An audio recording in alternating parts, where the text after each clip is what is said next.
ಇಂದು ನಾವು ಮಾತನಾಡೋದು ಕೇವಲ ಒಂದು ಕ್ರೈಮ್ ಥ್ರಿಲ್ಲರ್ ಬಗ್ಗೆ ಅಲ್ಲ, ನಿಜ ಜೀವನದ ಭಯಾನಕ ಪ್ರಕರಣದಿಂದ ಸ್ಫೂರ್ತಿ ಪಡೆದ ಹಾಗೂ ಇಂದಿಗೂ ವಿಶ್ವದ ಅತ್ಯುತ್ತಮ ಇನ್ವೆಸ್ಟಿಗೇಷನ್ ಸಿನಿಮಾಗಳಲ್ಲಿ ಒಂದು ಎಂದು ಪರಿಗಣಿಸಲ್ಪಟ್ಟಿರುವ ಮೆಮೊರೀಸ್ ಆಫ್ ಮರ್ಡರ್. ಒಬ್ಬ ಸೀರಿಯಲ್ ಕಿಲ್ಲರ್, ಹಲವು ಮಹಿಳೆಯರ ಕೊಲೆ, ಪೊಲೀಸರ ಹಗಲು ರಾತ್ರಿ ಹುಡುಕಾಟ. ಆದರೆ ಈ ಸಿನಿಮಾದ ಅತ್ಯಂತ ಭಯಾನಕ ವಿಷಯ ಕೊಲೆಗಾರನಲ್ಲ, ಅವನನ್ನು ಹಿಡಿಯಲು ವಿಫಲವಾದ ಒಂದು ವ್ಯವಸ್ಥೆ. ಈ ಸಿನಿಮಾನ ಯಾಕೆ ನೋಡಬೇಕು? ಪ್ರತಿ 10 ನಿಮಿಷಕ್ಕೊಮ್ಮೆ ಹೊಸ ಟ್ವಿಸ್ಟ್ ಕೊಡೋ ಸಿನಿಮಾ ಅಲ್ಲ ಇದು. ಬದಲಾಗಿ ಪ್ರತಿಯೊಂದು ಸುಳಿವಿನ ಜೊತೆ ನಿಮ್ಮ ಅನುಮಾನವನ್ನೇ ಬದಲಾಯಿಸುವ ಸಿನಿಮಾ. ಕ್ರೈಮ್ ಥ್ರಿಲ್ಲರ್ ಅಂದ್ರೆ ಕೇವಲ ಕೊಲೆಗಾರ ಯಾರು ಅಂತ ಅಲ್ಲ, ಸತ್ಯವನ್ನು ಹುಡುಕುವುದು ಎಷ್ಟು ಕಷ್ಟ ಅನ್ನೋದನ್ನ ಈ ಸಿನಿಮಾ ತುಂಬಾ ಚೆನ್ನಾಗಿ ತೋರಿಸುತ್ತೆ. ಈ ಕಥೆ ನಡೆಯೋದು ದಕ್ಷಿಣ ಕೊರಿಯಾದ ಒಂದು ಸಣ್ಣ ಪಟ್ಟಣದಲ್ಲಿ. ಮಳೆಗಾಲ, ಹೊಲದ ಮಧ್ಯದಲ್ಲಿ ಒಬ್ಬ ಮಹಿಳೆಯ ಮೃತದೇಹ ಸಿಗುತ್ತೆ. ಮೊದಲಿಗೆ ಇದು ಸಾಮಾನ್ಯ ಕೊಲೆ ಅಂತ ಅನ್ಸುತ್ತೆ, ಆದರೆ ಕೆಲವೇ ದಿನಗಳಲ್ಲಿ ಮತ್ತೊಂದು ಕೊಲೆ, ಮತ್ತೆ ಇನ್ನೊಂದು, ಹೀಗೆ ಒಂದೇ ರೀತಿಯ ಮಾದರಿಯಲ್ಲಿ ಮಹಿಳೆಯರು ಕೊಲೆ ಆಗುತ್ತಲೇ ಹೋಗುತ್ತಾರೆ. ಈ ಪ್ರಕರಣದ ತನಿಖೆಯ ಜವಾಬ್ದಾರಿಯನ್ನ ಸ್ಥಳೀಯ ಡಿಟೆಕ್ಟಿವ್ ಪಾರ್ಕ್ ಡು ಮನ್ ವಹಿಸ್ಕೊಳ್ತಾನೆ. ಅವನು ಅನುಭವ ಮತ್ತು ತನ್ನ ಊಹೆಗಳ ಮೇಲೆ ಹೆಚ್ಚು ನಂಬಿಕೆ ಇಟ್ಟಿರುವಂತ ವ್ಯಕ್ತಿ. ಯಾರಾದರೂ ಅನುಮಾನಾಸ್ಪದವಾಗಿ ಕಂಡ್ರೆ ಸಾಕು, ಅವನೇ ಅಪರಾಧಿ ಅನ್ನೋ ತೀರ್ಮಾನಕ್ಕೆ ಬಂದ್ಬಿಡ್ತಾನೆ. ಯಾವಾಗ ಈ ಪ್ರಕರಣ ಕೈಮೀರಿ ಹೋಗುತ್ತೋ ಆಗ ಸಿಯೋಲ್ನಿಂದ ಡಿಟೆಕ್ಟಿವ್ ಸಿಯೋ ಟೇಯುನ್ ಬರ್ತಾನೆ.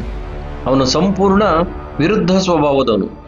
ಊಹೆಗಳಿಗಿಂತ ಸಾಕ್ಷ್ಯ, ಭಾವನೆಗಳಿಗಿಂತ ತಾರ್ಕಿಕತೆ ಹೆಚ್ಚು ಮಹತ್ವವನ್ನು ಕೊಡುತ್ತೆ ಅಂತ ನಂಬಿದವನು.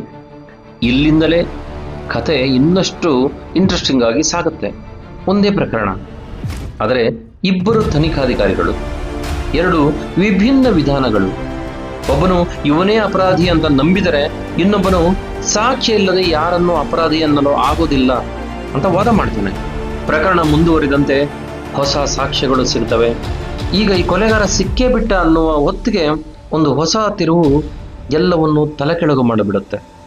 ಇದರ ಮಧ್ಯೆ ಮೇಲಧಿಕಾರಿಗಳ ಒತ್ತಡ, ಮಾಧ್ಯಮಗಳ ಗಮನ ಮತ್ತು ಜನರ ಭಯ ಇವೆಲ್ಲ ಸೇರಿ ತನಿಖೆಯನ್ನು ಇನ್ನಷ್ಟು ಕಠಿಣವಾಗಿಸ್ಬಿಡ್ತವೆ. ಪ್ರಶ್ನೆ ಒಂದೇ, ಕೊಲೆಗಾರ ನಿಜವಾಗಿಯೂ ಪೊಲೀಸರಿಗಿಂತ ಒಂದು ಹೆಜ್ಜೆ ಮುಂದೆ ಇದ್ದಾನಾ, ಅಥವಾ ಪೊಲೀಸರು ತಾವೇ ತಮ್ಮ ತಪ್ಪುಗಳಿಂದ ಹಿಂದೆ ಬಿದ್ದಿದ್ದಾರಾ? ಈ ಸಿನಿಮಾ ಕೊನೆಯ ಹಂತಕ್ಕೆ ಬಂದಾಗ ಮಾತ್ರ ತನಿಖೆ ಒಂದು ನಿರ್ಣಾಯಕ ಸುಳಿವನ್ನು ತಲುಪಿಡುತ್ತೆ.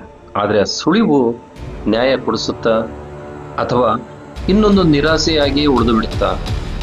ಅದೇ ಈ ಸಿನಿಮಾದ ದೊಡ್ಡ ಬಲ. ಈ ಸಿನಿಮಾದ ದೊಡ್ಡ ಶಕ್ತಿ ಏನು ಅಂತಂದ್ರೆ, ಕೊಲೆಗಾರ ಯಾರು ಅನ್ನೋದಲ್ಲ, ಸತ್ಯವನ್ನು ಹುಡುಕುವುದು ಎಷ್ಟು ಕಷ್ಟ ಅನ್ನೋದ್ರಲ್ಲಿದೆ.